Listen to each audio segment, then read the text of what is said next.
ಈ ನೈಜತೆ ಅರಿತವ ಉತ್ತಮನಾಗುತ್ತಾನೆ. ಜೀವನವು ಬಸ್ಸಿನ ಪ್ರಯಾಣವಿದ್ದಂತೆ. ಓಡುವಾಗ ಗಾಳಿ, ನಿಂತಾಗ ಸೆಕೆ.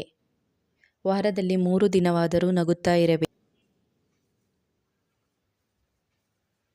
ಮಾತನ್ನಾಗಲಿ ಮಗಳನ್ನಾಗಲಿ ಅಯೋಗ್ಯರಿಗೆ ಕೊಡಬಾರದು. ದೇವರು ಎಲ್ಲರಿಗಿಂತ ದೊಡ್ಡವನಾದರೆ ದುಡ್ಡು ದೇವರಿಗಿಂತ ದೊಡ್ಡದು. ಹಸಿವು ಚೆನ್ನಾಗಿದ್ದರೆ ಊಟ ಚೆನ್ನಾಗಿರುತ್ತದೆ.